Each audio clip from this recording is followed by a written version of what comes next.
ऐश्वर्य से समंजस्य, जिसके पास सारा ऐश्वर्य हो, जिसके पास अन्य से मांगने की कोई जरूरत ना पड़े, सारा ऐश्वर्य जिसके पास है, उसका समग्र हो, है ना, तो वो ऐश्वर्य के बाद में आता है धर्म, जिसके अंदर धर्म का दर्शन होता है। भगवान ने जो गीता बोली वही धर्म बन गया, ऐसे ही धर्म का जिसके अंदर पूरा दर्शन होता है।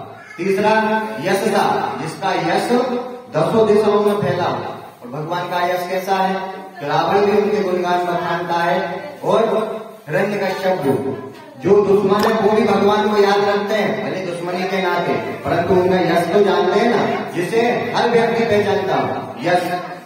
यश का श्री का अर्थ 2 होते हैं, श्री यानी धन और श्री यानी सुंदरता।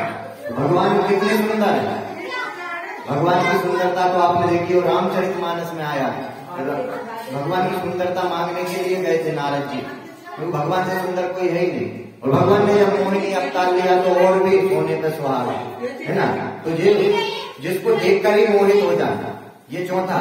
और 5वां ज्ञान, छठा वैराग्य। देखो हमारा जो ज्ञान है ना, वो समय के अनुसार खत्म हो जाता है। कैसे, गरुड़ पुराण में लिखा है, अगर किसी की मृत्यु होती है तो पुत्र को शोक नहीं करना चाहिए, अपितु सुंदर स्नान नवीन वस्त्र धारण करके अपने पिता का दाह संस्कार करना चाहिए। परंतु ये ज्ञान मुझे भी ज्ञान है, मैंने पढ़ा, ये ज्ञान मेरा, परंतु अगर मेरे घर ये दुर्घटना घटती है तो मैं सारा ज्ञान भूल के सबसे पहले रोना चालू करूंगा, ओहो है। तो ये हमारा तो समय के अनुसार ज्ञान बदलता रहता, लेकिन भगवान का ज्ञान अखंड है, उनका ज्ञान कभी समाप्त नहीं होता। और वैराग्य, पूरे 56 करोड़ का परिवार था भगवान कृष्ण का, और सब एक दूसरे में कट के मर गए, लेकिन भगवान की आंखों से एक आंसू तो गिर जाए मजा।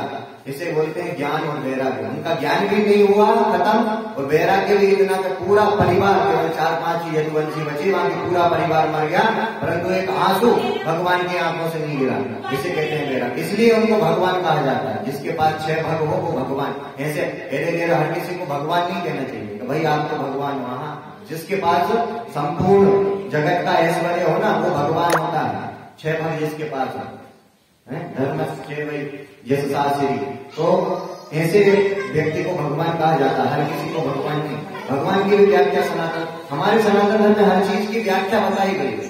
अगर व्यक्ति धर्म के अनुसार चले तो उसे अवश्य भगवान के दर्शन होते हैं, परंतु आजकल धर्म कहाँ है, नाम संकीर्तन से हमारे सारे पाप भ्रष्ट हो जाते हैं। तो एक संत जी से एक व्यक्ति ने पूछा कि महाराज तो फिर बार बार लेने की क्या जरूरत है, एक बार ही ले लो। बोले एक बार में आपका कल्याण हो जाएगा, पर मरना आसन हो गए जब अगर एक बार आपने भगवान का एक ही नाम भी ले लिया तो आपका कल्याण हो जाएगा। लेकिन आखिरी समय लेंगे कि नहीं लेंगे, आखिरी समय भी पुत्र पोता इनकी याद आएगी, ओहो मेरा घर में कोई है क्या नहीं, सुनना छोड़ जाए, अस्पताल में पड़े और ध्यान कहाँ, घर में कोई है क्या नहीं, सुनना छोड़ जाए, चोर घुस गए तो धन रखा है ना। इसलिए तो